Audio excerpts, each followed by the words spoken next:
जय श्री कृष्णा। वैशाख मास की पूर्णिमा बहुत ही खास और शुभ फल देने वाली होती है। वैशाख मास का महीना भगवान विष्णु का प्रिय महीना है। इसे इसलिए माधव मास भी कहते हैं। भक्त लोग इस महीने में स्नान, दान, पूजा पाठ, माला जप का नियम लेते हैं। जो लोग पूरे महीने का स्नान नियम करते हैं उनके लिए पूर्णिमा का महत्व और भी बढ़ जाता है, क्योंकि इस दिन पूरे महीने का स्नान का समापन होता है और हवन पूजा पाठ करके अपने व्रत का पारण करते हैं। पूर्णिमा कब है, आइए जानते हैं, इसके बारे में बात करते हैं। कौन से शुभ योग बन रहे हैं, हमें पूर्णिमा पर क्या करना चाहिए, इसको बुद्ध पूर्णिमा कहते हैं, क्या कहते हैं, क्यों कहते हैं, ये सब जानते हैं इस वीडियो में।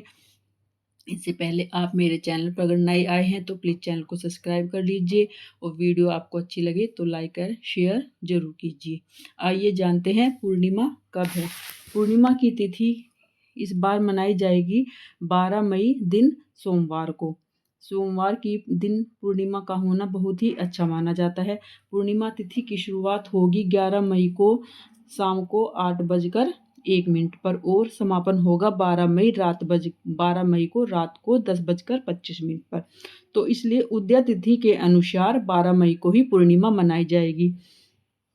और वैशाख पूर्णिमा का हिंदू धर्म में बहुत ही महत्व है और इसलिए इसको बौद्ध धर्म में भी बहुत ही महत्व है, इसलिए इसको बुद्ध पूर्णिमा भी कहते हैं। वैशाख पूर्णिमा के दिन गौतम बुद्ध का जन्म हुआ था। इस पूर्णिमा पर भगवान विष्णु जी ने 2 अवतार के रूप में जन्म लिया था। एक कुर्म अवतार है और दूसरा बौद्ध अवतार है। इस दिन हमें विष्णु भगवान की पूजा अर्चना विशेष रूप से करनी चाहिए। इस दिन ही शिव राधा रमन लाल जी की जयंती भी बड़ी धूमधाम से मनाई जाती है। पूर्णिमा पर माता लक्ष्मी और विष्णु जी दोनों की पूजा अर्चना करनी चाहिए। अगर आपके पास श्रीयंत्र है तो हमें श्रीयंत्र की को कुछ देर पूर्णिमा पर चंद्रमा की रोशनी में रखना चाहिए। माँ लक्ष्मी के मंत्र का जाप करना चाहिए उस टाइम पे चंद्रमा की रोशनी पर। इससे श्रीयंत्र की ऊर्जा जो पॉजिटिव एनर्जी वो बढ़ जाती है। इस दिन माँ लक्ष्मी और भगवान विष्णु को बढ़िया से चावल की खीर बनाकर भोग लगाएं और भोग लगाते टाइम एक घी का दिया लगाएं और श्री सूक्त और कनक धारा का पाठ करें। इसका पाठ करने के इतने चमत्कारी लाभ हैं, आप जब खुद करेंगे तो आपको इसके लाभ खुद ही देखने को मिलेंगे और आपको माता लक्ष्मी की कृपा बहुत ही जल्दी मिलती है। इस दिन हमें चंद्रमा की पूजा करनी चाहिए। उन्हें रात को पानी में दूध डालकर अर्घ देना चाहिए। इससे हमारा चंद्रमा मजबूत होता है। और इस दिन पूर्णिमा सोमवार को पड़ रही है तो हमें भगवान शिव पर भी गंगा जल अवश्य करना चाहिए, क्योंकि अगर हमारा चंद्रमा कमज़ोर है तो हमें शिव भगवान पर जल अर्पण जरूर करना चाहिए कि जो चंद्र है वो भगवान शिव के पर विराजमान है। इसलिए भगवान शिव पर हमें जल चढ़ाने से हमारे चंद्रमा मजबूत होता है। और इस बार की पूर्णिमा तो बहुत ही खास है क्योंकि वो सोमवार वाले दिन पड़ रही है और भगवान शिव का सोमवार वाले दिन हम अभिषेक करते हैं। और इस दिन हमें काले वस्त्र नहीं पहनने चाहिए। आप गुलाबी, हरे, पीले या पीले वस्त्र पहनकर पूजा कर सकते हैं।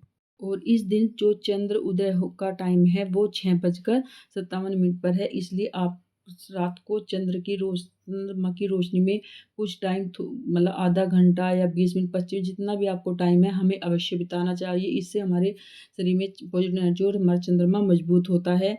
और हमें चंद्रमा की रोशनी में खड़े होकर माँ लक्ष्मी के मंत्रों का जाप अवश्य करना चाहिए, क्योंकि पूर्णिमा जो है माँ लक्ष्मी के साथ साथ चंद्रमा को भी समर्पित है। और माँ लक्ष्मी की पूजा हमें कभी भी अकेले नहीं करनी चाहिए। भगवान विष्णु और माँ लक्ष्मी की पूजा एक साथ करनी चाहिए। इस दिन जो शुभ योग बन रहे हैं वो रवि योग है, भद्रावास योग है, वीरयान योग बन रहे हैं। और इन योगों में भगवान विष्णु की पूजा करने का हमें बहुत ही विशेष फल मिलता है। इस दिन गंगा स्नान करने का नियम है। गंगा स्नान अगर आप यदि ना कर सके, आप नहीं जा सके बाहर, तो आप पानी में ही गंगा जल डालकर अवश्य करें। इससे आपको बहुत ही लाभ मिलेगा। और अब जब आप पानी में स्नान करें तो हर हर गंगे जरूर कहते हैं ना, जो कलयुग है वो नाम आधारा है। नाम लेने से ही हमारे बहुत सारे मिट जाते हैं। इसलिए नाम जप का बहुत ही महत्व है, इसलिए हमें नाम जप हमेशा करना चाहिए। और आप इस विष्णु भगवान के ओम नमो भगवते वासुदेवाय, ओम नमो नारायण मंत्र का जाप कर सकते हैं। और माँ लक्ष्मी के ओम श्री महालक्ष्मी नमः, श्री सूक्तम, श्री कनकधारा पाठ का जाप कर सकते हैं। अगर माँ लक्ष्मी का आपको बड़े मंत्र का जाप नहीं हो सकता तो आप कमल गट्टे की माला हो या आप अष्टभुज की माला हो आपके पास, उसमें आप श्रीम श्रीम श्रीम श्रीम श्रीम श्रीम जो माँ का बीज मंत्र है उसका भी आप जाप कर सकते हैं। और आपको जानकारी अच्छी लगी है तो प्लीज़ आप चैनल को सब्सक्राइब कीजिए, वीडियो को लाइक कीजिए, शेयर कीजिए और कमेंट में हर हर महादेव, श्री विष्णु भगवान, जय श्री राधे कृष्ण, जय श्री कृष्ण जय अवश्य लिखिए। राधे राधे।